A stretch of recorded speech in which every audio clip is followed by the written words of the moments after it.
Close of play of the first day of the third test between England and New Zealand at Headingley, played largely under beautiful sunny skies, sees New Zealand winning the toss, and they close on 225 for 5. A rather laboured day, but New Zealand recovered from 123 for 5. Another partnership of 100 between Messrs Mitchell and Blundell is quite remarkable, really. They've done it in each test match that's been played in this series. Mitchell is 78 not out. He's on course for his third century of this series, and Blundell is 43 not out. They lost Latham in the first over to Broad for 0.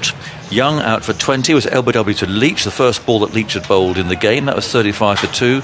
62 for 3, rather scratchy innings from Williamson came to an end. He received a good in-swinger from Broad, who followed it by an out-swinger. He nicked it to Folkes for 31. Conway gave Overton his first test wicket. That's Jamie Overton, of course, a wide ball. He went for a big drive and dragged it into his stumps for 26, 83 for 4. Then that moment that we were talking about, yes, when Nichols first of all was out of 19, 123 for 5. That was he was this bizarre dismissal, which he hit hard back at in Leach's direction.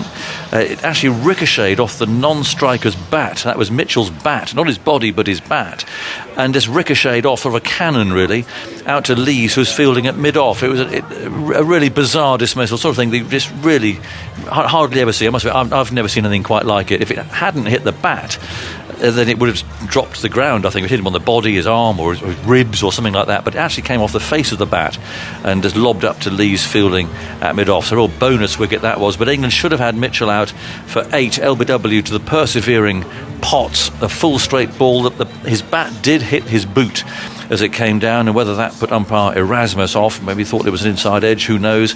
England had the chance to review it, they said no, and technology displayed the fact that the ball would, in the computer's opinion, have cannoned into Midland leg stumps about halfway up. In other words, absolutely plumb. So some luck for Mitchell. He's gone on from 8 at that moment to 78. Blundell 43, they put on exactly 100.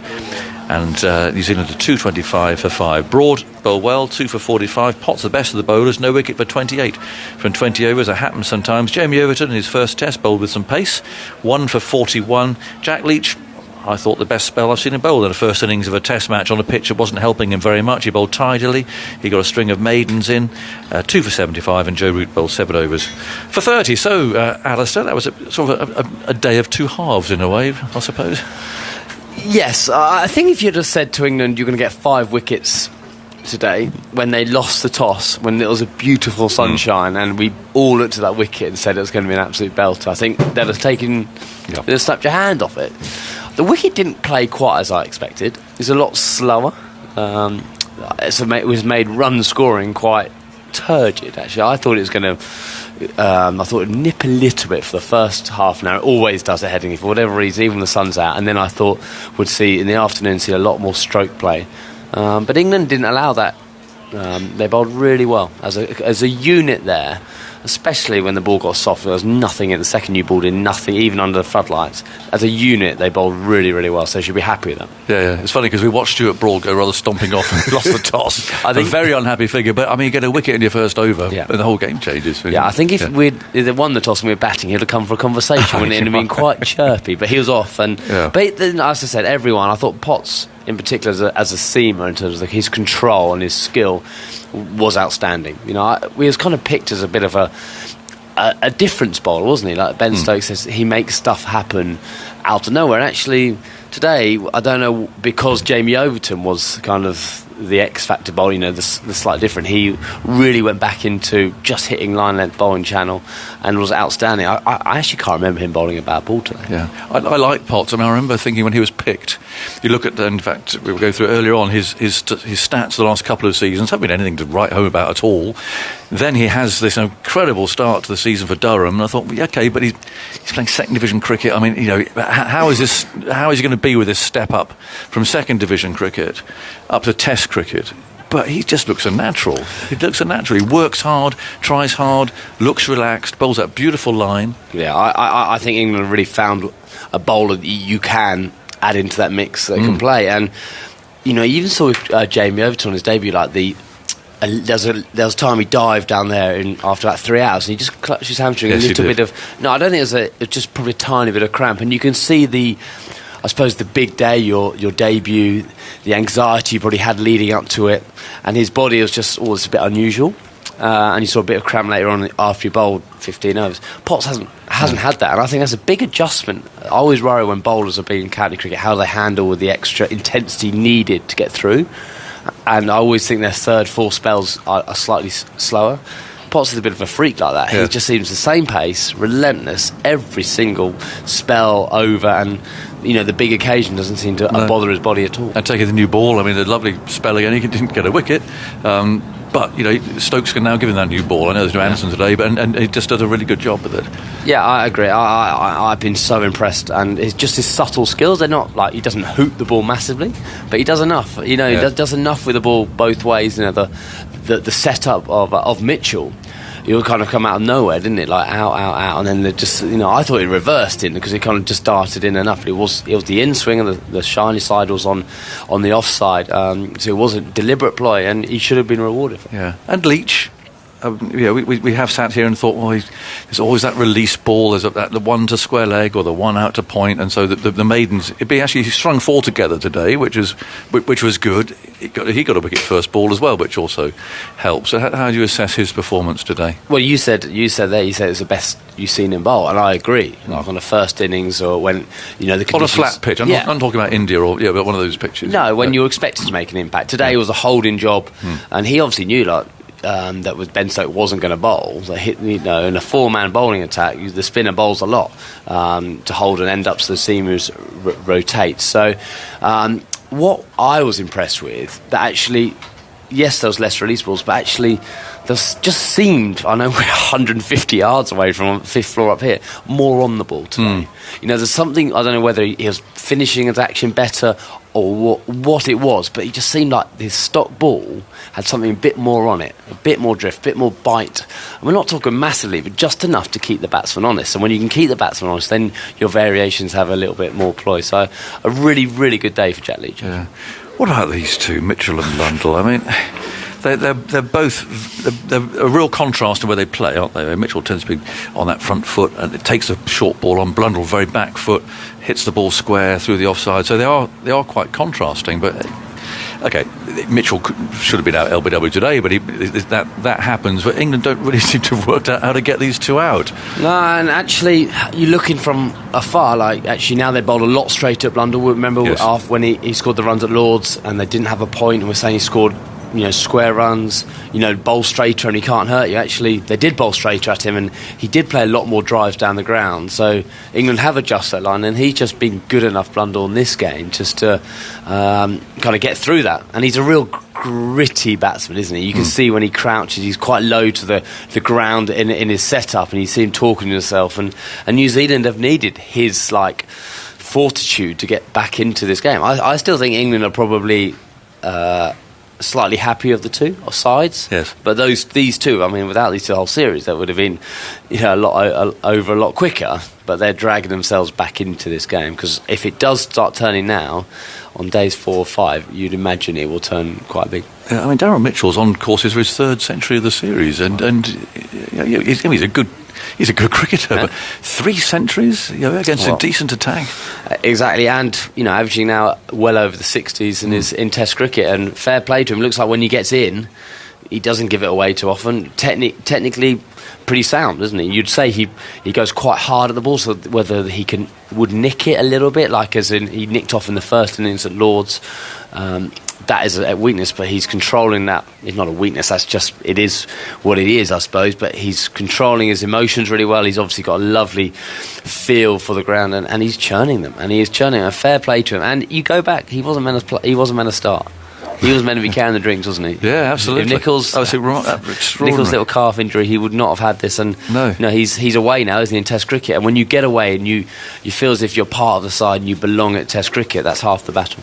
What sort of analysis goes on behind the scenes with when you've got two players like that who are just churning out the runs? I mean, will there be loads of stats and data and analysis put at the bowlers and say, look, this is where will the people trying to work out how to get them out? Is the analyst working on those sorts of things? Yeah, there'll be debriefs. There'll be you get the sheet of paper as a captain, and the bowling coach will be looking at where have we bowled at him today. I reckon it will be slightly different to where they bowled at him at the other games. When you're in good form and you get a wicket like you had at Trent Bridge, was an absolute belter. It looked like a lovely pitch to bat on. This is a slow, no nip wicket. And you've got that tempo. It doesn't really matter where you bowl, really. No. I always think if you're really on top of your game of batsman, you're high class. You can do what he does in 300s, and there isn't really much you can bowl him. You just got to keep challenging the top of off stump with the occasional bouncer for long periods. And actually, the first half an hour is so crucial. And England had got the opportunity to get him out, and they didn't take it. Just back to the review again, and you've been there so many times. But often I say always from first slip for you, so you did have a bit of a view, whereas Stokes is out at mid-off and often quite wide, extra cover.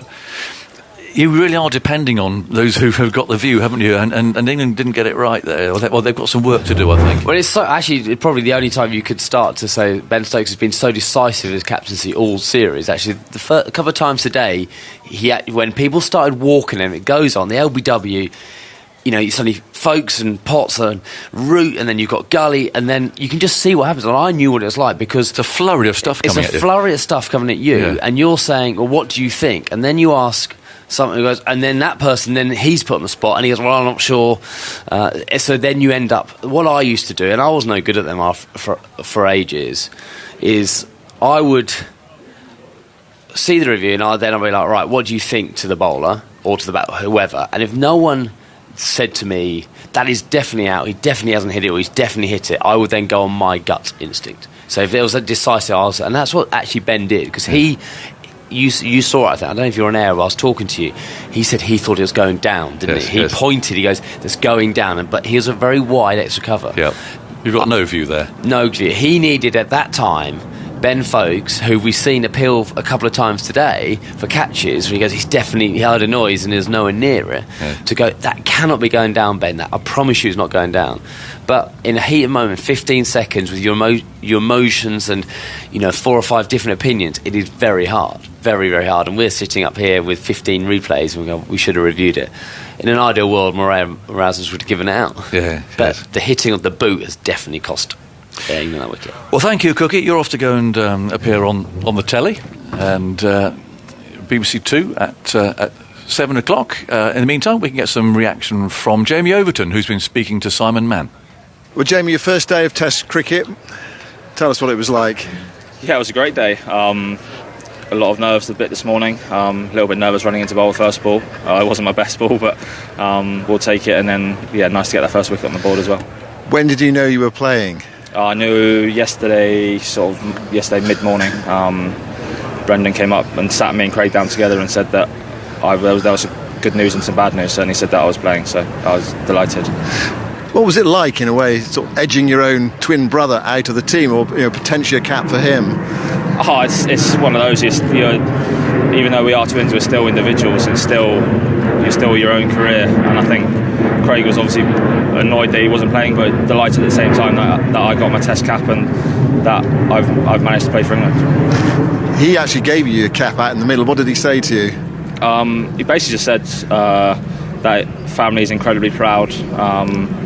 My home club back home, it's quite a small little village town, and then they'd all be really proud as well. And it just shows that a small little village in Instow, for the youngsters there to be seeking that they potentially could play for England. It's not an impossible challenge. That those guys can still go and do it. Do you have to sort of pinch yourself in a way that you're playing Test cricket, your brother's played Test cricket? If you take yourself back, 15 years or so, can you quite believe this day? Not really. I think you have those dreams of playing for England. You like to think they'd happen, but I think there's a lot of youngsters in the UK or in England that want to play cricket for England that don't get the opportunity. So I'm very delighted to get the opportunity and very thankful for that as well. What about your first Test wicket? Tell us about it. It was just, I think it was my third ball of my second spell. Had a bit of a chat upstairs about coming around the wicket to Devon, but I felt like I was getting a bit of shape back into from over. So I sort of just stuck with my plans, and that's what I've done all year, just trying to swing the ball back into the left-handers from over, and just a little bit of an inside edge onto leg stumps. It's a nice feeling. Yeah, you say what was the feeling like? Yeah, great feeling. Obviously, you remember your first one. I still remember my first class wicket. So it's actually not too dissimilar, to be honest. So yeah, it's nice to get on the board, and hopefully there'll be a few more to come. Yeah, there was a freakish incident just before tea. Yeah. I mean, have you ever seen something like that happen on the field of play before? Club cricket, whatever, county cricket. I've seen it go off the short leg, but I've never seen it go off the batter. I've seen it go off the short leg and then sort of head up to someone at mid wicket, but never seen the other batter and then go to mid off on the dom. And as a team, you thought, is that out? Or? No, I knew it was out straight away. I think there was a law change a few years ago where it was the short leg if it hit him on the helmet. I think it's dead ball now. I think it used to be that it was out. So I think from then, you just sort of know those sort of rules. What sort of position do you feel you are in the game? Because when you lost the toss this morning, had to bowl on a really nice day, you might have thought, this could be hard work today, but you've restricted them. Yeah, we have. I think we've had a good day. Would have liked probably a couple more wickets, but I think if you said to us at the start, I played 250 for 5, we probably would have been very happy with that. And are you really tired after your first day? You're still sort of floating on clouds? No, yeah, quite tired. I'm normally used to standing in the slips, so running around in the outfield, yeah, I'm a bit tired, but we're ready to go tomorrow.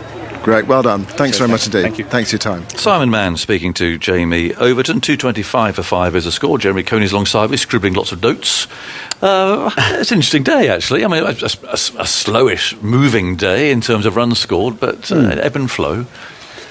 Ebb and flow, certainly. I think England held sway for most of the day. I thought the seamers was the best I've seen them bowl in the series. Potts and Broad this morning were very difficult to score from, hitting the track quite hard, and it did just enough. I thought, just nibbled a wee bit, a tiny bit of swing, so it kept the interest for the bowlers. And New Zealand made errors, as we've seen the top order making errors before. Some starts, no one going on. Yes. A mixture of sort of semi-technical. I think a team really just lacking in a bit of confidence, not having a long innings, trying to find it from within themselves and not quite making it. We talked at the start about sort of motivation for New Zealand. They've had a pretty tough tour, really, with lots of distractions, and not much preparation, captain ill, COVID around and so on. But actually, once again, they have shown their character, haven't they? I mean, if they were a kind of here we go again. We took a hammering in the last test, 60 for 3, 123 for 5. They could have rolled over, but in fact they haven't done again. No, the remorseless kind of innings again from the two, Mitchell and Blundell. But I mean, they've tiptoed off the field, and it's a sort of semi-reasonable day, I think. Yeah, a good score on there. 300 plus. Yes, I think so. Yes, they'd want that. That could be quite an interesting game then. Yeah. There were some curious things, though, weren't there, today? I mean, 37 overs of spin. Yes, thank goodness. And play finished almost on time.